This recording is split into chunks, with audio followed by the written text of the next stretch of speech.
When you open up the New Testament, what you see is that Jesus didn't go to his disciples and immediately say to them, I want you to disciple other people. No, he said, I want you to be with me.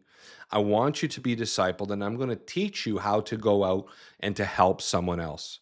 The truth is, while we're all tasked with the mission of disciple making, church leaders have this challenge, this call by God to steward healthy environments where people can be discipled in a healthy way. And you see throughout scripture that it's important that those who are spiritually immature are not put in a position or a place where they are called to care for other spiritual kids. Spiritual kids are not called to disciple other spiritual kids. They're called to be discipled themselves. And so spiritual leaders in the local church must be careful how they set up groups so that discipleship can take place in healthy ways. And so we are called to set up systems that protect and support everyone involved. So oftentimes, pastors will use leadership pathways. In the early church, leaders were required to meet specific qualifications before being appointed to oversee other people. You can see that in 1 Timothy 3, verse 8 to 13. And the heart of that list was to match a person's given responsibility with their level of commitment, their level of character, their level of conduct, their capacity.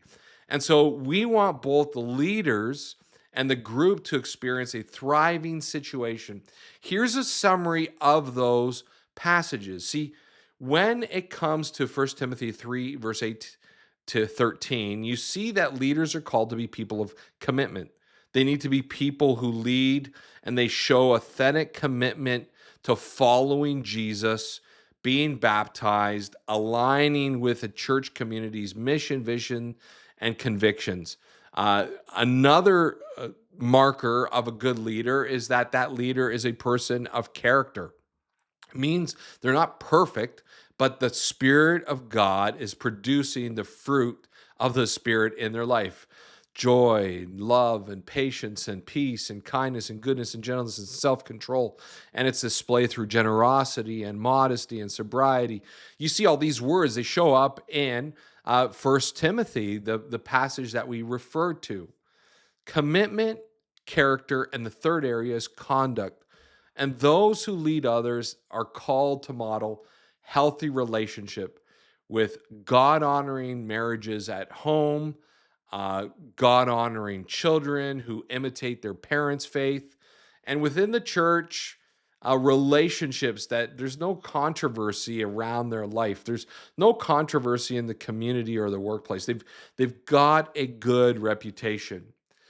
First Timothy also tells us that capacity is important. They need to live a well-ordered life, and they need to live a life that others want to emulate. They've learned skills that is equal to the responsibility that's at hand. And the truth is no one is perfect. And if you take that list, no one measures up 100%. And that's the goal, that's the direction that you're going. But as you continue to mature in many of those areas, as you disciple others, if you want to lead others, your pastor is going to help you navigate your leadership journey. They're going to find out the kind of group that might work best for you and for others in the church. And it might begin by attending some classes, becoming a church member. There might be background checks. There might be volunteering in a different capacity so that they could see who you are and they could see that you're a person trustworthy to care for another person. Some group leaders actually begin by facilitating curated content at their group. So a pastor might say, hey, I want you to walk with others through this content. And as you facilitate, you make sure that everyone contributes and can share their view. And over time, as a facilitator, you can become a leader of discipleship focus groups that actually, because of your own personal growth and life experience, because of your spiritual maturity, you have something to give to others, and the group looks to you for advice and for answers. And so in this stage of spiritual maturity, you can speak into situations and answer questions and know where to find the answers. Not everyone who is in that place Not everyone who leads a group is necessarily a person who has all the answers. Some are facilitators, but the goal is to grow to a place of spiritual maturity where you can speak into others people's life and where you're trusted to do that. It's important. It's so important to recognize that as a disciple making leader, you are involved in spiritual activity. And so you might experience spiritual pushback and barriers to serving others. You might experience self-doubt or negative self-talk, discouragement, feelings of incapacity. That's normal. The good news is that your leadership journey is also a path of spiritual growth. God is using this to grow you because as you plunge in to serve, God's grace will strengthen you. He'll meet you. He'll help you, and you will grow spiritually. And so will the leaders at your church. They are there to support you and to help you.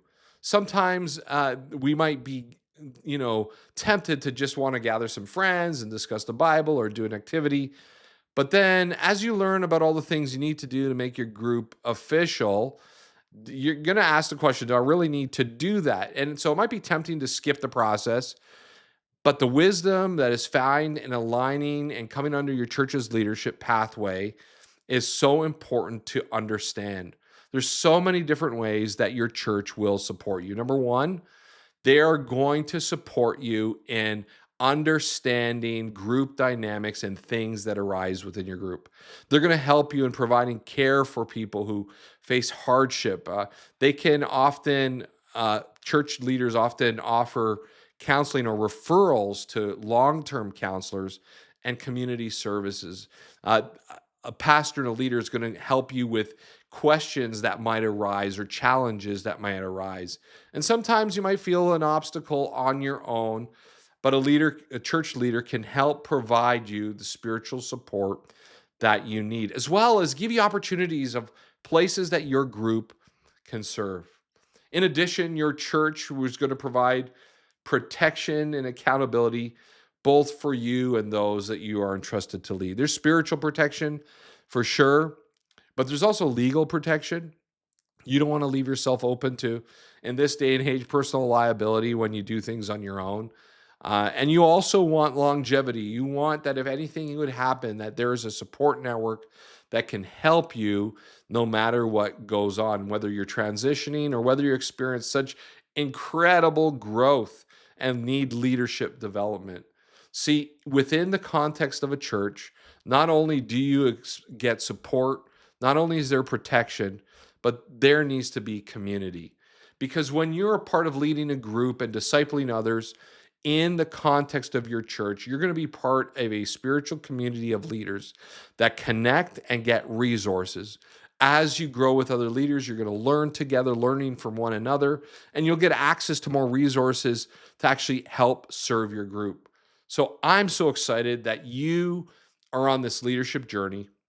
Whether you're going to start as a facilitator or whether you're in a spiritual place that you can actually pour into someone else's life, the next set of teachings is actually skills that can help you and empower you as you take the next step of your journey and as you learn to disciple others.